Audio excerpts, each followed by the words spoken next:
Good evening everyone, स्वागत है आप सभी का जीके जोन में। तो जेपीएससी के एग्जाम्स में नीतियों से संबंधित प्रश्नों का बहुत बड़ा योगदान होता है। तो आज हम रिवाइज करने वाले हैं झारखंड की विभिन्न नीतियां। पहले हम स्टार्ट करने वाले हैं औद्योगिक नीति से। स्टार्ट करते हैं। तो कुछ समय ही बच गया है, तो अब हम नीतियों को रिवाइज कर लेते हैं, क्योंकि ये ऐसा चैप्टर है जो बहुत सारे लोग जो है पढ़ना उतना नहीं पढ़ पाते हैं। तो आप जो है दूसरों से आगे निकलना है आपको, तो ये चैप्टर जो आप जरूर कंप्लीट करके जाइए। चलिए देखते हैं झारखंड की औद्योगिक नीति 2001 को किस तिथि को अधिसूचित किया गया था। झारखंड नीति 2001 को किस तिथि को अधिसूचित किया गया था। तो ये जो है डिटो प्रश्न जो है सवाल आए हुए थे प्रैक्टिस सेट में जो मैंने करवाया, उसमें उड़ान पब्लिकेशन की जो प्रैक्टिस सेट 15 मैंने करवाया पेपर 2 के लिए, उसमें दिया था। इसका आंसर हो जाएगा 1 मार्च 2001 को। दूसरा है, निम्न में से किस नीति के तहत झारखंड सरकार ने राज्य में मोमेंटम झारखंड नामक गतिविधि का आयोजन किया था। तो मोमेंटम झारखंड का आयोजन हुआ था औद्योगिक नीति 2012 के तहत जो है इसका आयोजन किया गया था। मोमेंटम झारखंड, ये आपने सुना होगा। पूरे रांची को जो है बहुत सुंदर तरीके से सजाया गया था, बहुत ही खूबसूरत लग रहा था। उस समय मैं रांची में ही थी और मैंने देखा था, बहुत सुंदर लग रहा था रांची। चलिए आगे देखते हैं, निम्नलिखित में से कौन एक झारखंड की औद्योगिक नीति का उद्देश्य नहीं है। पहला, राज्य में विनिर्माण एवं प्रसंस्करण उद्योग को बढ़ावा देना यानी प्रोत्साहित करना। दूसरा है, राज्य के भीतर क्षेत्रीय विषमता को दूर करना। राज्य में निवेश हेतु सुगम व भय मुक्त वातावरण का निर्माण करना। और चौथा है, राज्य में पर्यटन क्षेत्रों का एकीकृत विकास करना। तो ऑप्शंस के थ्रू ही जान गए हम, इसका आंसर हो जाएगा ये पर्यटन नीति का उद्देश्य हो सकता है, औद्योगिक नीति का उद्देश्य नहीं है ये। चलिए नेक्स्ट देखते हैं चौथा, औद्योगिक नीति के उद्देश्यों की प्राप्ति हेतु सरकार की कार्य नीति में निम्नलिखित में से क्या शामिल नहीं है। पहला, राज्य में इन्वेस्टर मीट का आयोजन करना। ससमय कार्य निष्पादन हेतु एकल खिड़की सुविधा का निर्माण करना। सिंगल विंडो क्लियरेंस सिस्टम जो है ना, वो निजी सार्वजनिक भागीदारी को प्रोत्साहित करना, या उपरोक्त सभी शामिल है। तो इसका आंसर है उपरोक्त सभी शामिल है। नेक्स्ट है पांचवा, झारखंड की औद्योगिक नीति के तहत राज्य में उद्योगों को प्रोत्साहन देने हेतु विभिन्न तकनीकी संस्थानों, पॉलिटेक्निक कॉलेजों, अभियंत्रण कॉलेजों आदि की स्थापना का प्रयास किया जा रहा है। इन संस्थाओं में राज्य के निवासियों हेतु कितने प्रतिशत सीटें आरक्षित करने का प्रावधान इस नीति के तहत किया गया है। तो यह 25% सीटें झारखंड राज्य के निवासियों के लिए है। नेक्स्ट है, झारखंड में औद्योगिक नीति के तहत सरकार आर्थिक क्षेत्र का गठन करना चाहती है ताकि औद्योगिक निवेश को प्रोत्साहित किया जा सके। इस उद्देश्य हेतु राज्य के किस स्थान पर ऑटोमोबाइल के विकास हेतु विशेष आर्थिक क्षेत्र प्रस्तावित है। तो ऑटोमोबाइल के विकास हेतु विशेष क्षेत्र कहाँ पे प्रस्तावित है। तो ये हो जाएगा आदित्यपुर। और आदित्यपुर कहाँ पे है, पूर्वी सिंहभूम जिला में है। नेक्स्ट है छठवा हो गया, 7 देखते हैं। झारखंड की औद्योगिक नीति 2012 में कुल कितने उद्देश्यों को चिन्हित किया है, कितने उद्देश्यों को चिन्हित किया गया है। तो कुल 16 उद्देश्यों को चिन्हित किया गया है। तो 12 में 4 जोड़ दीजिए, 16 उद्देश्यों को चिन्हित किया गया है। नेक्स्ट है, नई झारखंड औद्योगिक एवं निवेश प्रोत्साहन नीति 2021 किस तिथि से लागू है। तो नई औद्योगिक नीति 2021 किस तारीख से लागू है। तो इसका आंसर हो जाएगा 1 अप्रैल 2021 से। नेक्स्ट है, झारखंड औद्योगिक नीति 2012 का क्रियान्वयन कितने वर्षों के लिए है। तो ये 5 वर्षों के लिए है। झारखंड औद्योगिक एवं निवेश प्रोत्साहन नीति किस वर्ष लाई गई थी। 2012 में लाई गई थी, 16 में। झारखंड औद्योगिक एवं निवेश प्रोत्साहन नीति कब लाई गई थी, 2016 में। झारखंड औद्योगिक एवं निवेश प्रोत्साहन नीति 2021 के संदर्भ में कौन सा कथन सत्य है। पहला, यह नीति लागू होने के उपरांत अगले 5 वर्षों तक प्रभावी रहेगी। इस नीति के तहत राज्य में उद्योग हेतु किए जाने वाले पूंजी निवेश का 25% या अधिकतम 6.25 करोड़ रुपए तक इंसेंटिव प्रदान किया जाएगा। सभी वर्ग की महिलाओं को निवेश पर 5% का अतिरिक्त इंसेंटिव प्रदान किया जाएगा तथा 1 लाख करोड़ का निवेश आकर्षित करके 5 लाख रोजगार सृजित किया जाएगा। आंसर है डी। तो यह नीति औद्योगिक नीति यहीं पर समाप्त होती है। अब हम देते हैं प्रत्यावर्तन एवं पुनर्वास नीति।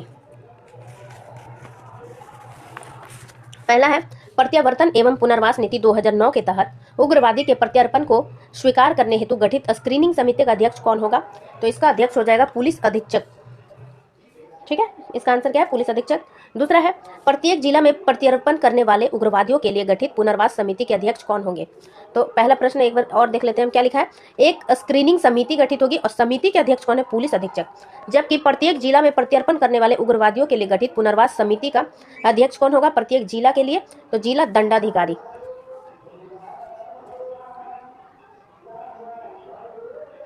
प्रत्यर्पण एवं पुनर्वास नीति 2018 के तहत श्रेणी ए के नक्सलवादियों को प्रत्यर्पण करने पर कितनी राशि पुनर्वास अनुदान के रूप में प्रदान किए जाने का प्रावधान है। तो ये दो श्रेणी में बटा हुआ है। श्रेणी ए देखते हैं, प्रत्यर्पण एवं पुनर्वास नीति 2018 के तहत श्रेणी ए के नक्सलियों को प्रत्यर्पण करने हेतु कितनी राशि पुनर्वास अनुदान के रूप में प्रदान किए जाने का प्रावधान है। तो इसका आंसर हो जाएगा 60,000 रुपए, सॉरी 6 लाख रुपए है। 6 लाख रुपए जो है श्रेणी ए के नक्सलियों को दिया जाएगा। और दूसरा प्रश्न है चौथा, तो श्रेणी बी के नक्सलियों को प्रत्यर्पण करने पर कितनी राशि का प्रावधान किया गया है। तो यह 3 लाख। तो श्रेणी ए पर 6 लाख और श्रेणी 2 मतलब बी है तो 3 लाख रुपए। प्रत्यर्पण करने वाले उग्रवादी द्वारा रॉकेट लॉन्चर LM जल का समर्पण करने पर पुनर्वास अनुदान के अतिरिक्त कितनी राशि देने का प्रावधान प्रत्यर्पण एवं पुनर्वास नीति में किया गया है। तो रॉकेट लॉन्चर LM जल ये क्या होता है मुझे नहीं पता है। इसका समर्पण करने पर कितना रुपए अतिरिक्त दिया जाएगा। तो 1 लाख रुपए एक्स्ट्रा दिए जाएंगे। ठीक है, चलिए आगे देखते हैं। प्रत्यर्पण नीति के तहत दी जाने वाली पुरस्कार राशि को उग्रवादी संगठन में स्थान के आधार पर कितनी श्रेणियों में विभाजित किया गया है। तो पुरस्कार राशि को उग्रवादी संगठन में स्थान के आधार पर कितनी श्रेणियों में विभाजित किया गया है। तो ये हो जाएगा 10 श्रेणी। चलिए नेक्स्ट है, प्रत्यर्पण एवं पुनर्वास नीति के तहत किसी प्रत्यर्पण करने वाले उग्रवादी को निम्नलिखित में से क्या प्रदान किया जाएगा। पहला, पुनर्वास समिति द्वारा 6,000 रुपए प्रति माह की वृत्ति पर 1 वर्ष तक व्यावसायिक प्रशिक्षण तथा गृह निर्माण हेतु 4 डिसमिल जमीन। दूसरा है, उग्रवादी एवं उसके परिवार को निःशुल्क चिकित्सा। उग्रवादी को तथा उसके पुत्र पुत्रियों को मैट्रिक व निःशुल्क शिक्षा, मैट्रिक तक निःशुल्क शिक्षा। तो ये दोनों कथन सही है। प्रत्यर्पण और पुनर्वास नीति के तहत पुनर्वास समिति द्वारा 6,000 रुपए प्रति महीने की वृत्ति पर 1 वर्ष तक का व्यावसायिक प्रशिक्षण और गृह निर्माण के लिए 4 डिसमिल जमीन दी जाएगी और उनके पुत्र पुत्रियों को निःशुल्क जो है मैट्रिक तक शिक्षा दी जाएगी और उनके परिवार को निःशुल्क चिकित्सा और उग्रवादियों को तथा उनके पुत्र पुत्रियों को मैट्रिक तक शिक्षा प्रदान की जाएगी। चलिए नेक्स्ट देखते हैं, 7th हो गया। 8 देखते हैं, नक्सलियों के प्रत्यर्पण एवं पुनर्वास हेतु नई नीति संशोधित रूप से किस वर्ष लाई गई। तो नई नीति किस वर्ष लाई गई। 2018 में। इससे पहले कब लाई गई थी। 2009 में, उसके बाद 18 में, 9 साल बाद। नक्सली हिंसा में मृत नागरिकों के आश्रितों हेतु अनुग्रह राशि से संबंधित संकल्प राज्य सरकार द्वारा किस वर्ष प्रावधान में लाया गया। तो इसका आंसर हो जाएगा 2006 में। मतलब इसका क्या हुआ कि नक्सली हिंसा में अगर मृत नागरिकों के आश्रित मतलब जो मर गए उनके आश्रितों को अनुग्रह राशि से संबंधित संकल्प जो है 2006 में लाया गया।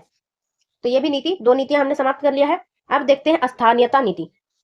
झारखंड सरकार द्वारा इनमें से किस वर्ष स्थानीयता नीति की घोषणा की गई थी। तो इसका आंसर हो जाएगा 2016। किसके शासनकाल में। रघुवर सरकार के शासनकाल में। झारखंड की स्थानीयता नीति में कितने वर्षों तक राज्य के तीसरे मतलब तृतीय और चतुर्थ वर्गीय पदों की सरकारी नौकरियां स्थानीय लोगों के लिए आरक्षित करने की व्यवस्था की गई थी।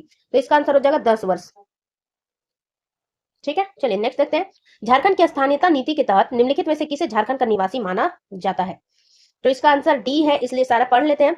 जो झारखंड की भौगोलिक सीमा में रहता हो तथा जो स्वयं या उसके पूर्वज का नाम खाता सर्वे खतियान में दर्ज हो, वो यहाँ का नागरिक हो गया। दूसरा है, जो किसी व्यापार, नियोजन या अन्य कारण से झारखंड की भौगोलिक सीमा में विगत 30 वर्षों या अधिक से निवास करता हो एवं अचल संपत्ति अर्जित की हो, वो यहाँ का स्थानीय निवासी होगा। तीसरा है, जो झारखंड राज्य सरकार या सरकार द्वारा संचालित या मान्यता प्राप्त संस्थानों, निगमों आदि में नियुक्त व कार्यरत हो। तो इसका आंसर क्या है, ऑप्शन नंबर डी। नेक्स्ट है, इनमें से झारखंड में जन्म लेने वाले व्यक्ति द्वारा किस स्तर की न्यूनतम शिक्षा झारखंड में प्राप्त करने पर उसे झारखंड के स्थानीयता नीति के तहत झारखंड का निवासी माना जाएगा। तो 4 का आंसर क्या है, मैट्रिक या समकक्ष।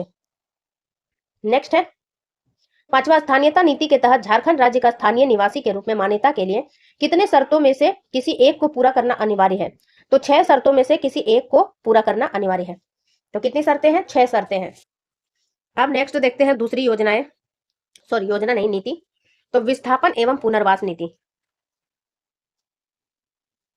विस्थापन एवं पुनर्वास नीति। तो चलिए, विस्थापन, निम्नलिखित में से कौन सा एक विस्थापन एवं पुनर्वास नीति का उद्देश्य नहीं है। पहला, न्यूनतम विस्थापन करने पर बल देना, समाज के कमजोर वर्गों के अधिकारों की रक्षा करना, पुनर्वास की प्रक्रिया का तेजी से क्रियान्वयन सुनिश्चित करना, लघु एवं कुटीर उद्योगों में निर्मित उत्पादों हेतु उचित बाजार उपलब्ध कराना। तो ये तो पहला का आंसर डी हो जाएगा, ये काफी ज्यादा इजी था। चलिए नेक्स्ट देखते हैं दूसरा। चलिए चौथा देखते हैं, विस्थापन एवं पुनर्वास नीति के तहत कम से कम किस स्तर तक के अधिकारी को विस्थापन एवं पुनर्वास प्रशासक के रूप में नियुक्त किया जाएगा। तो विस्थापन एवं पुनर्वास प्रशासक के रूप में न्यूनतम जो है कम से कम किस स्तर के अधिकारी को।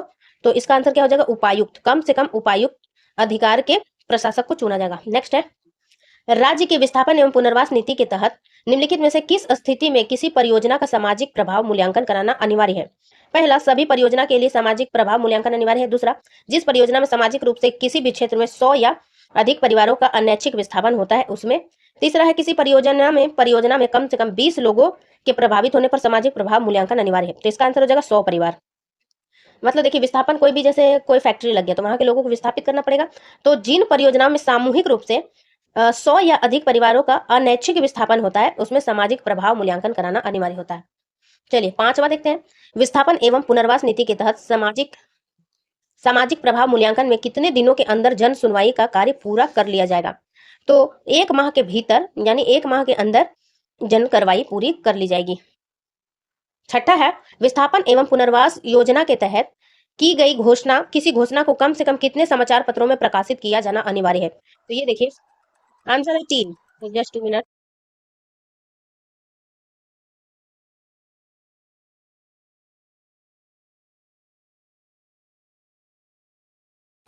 सॉरी गाइस, मैं आगे की वीडियो नहीं बना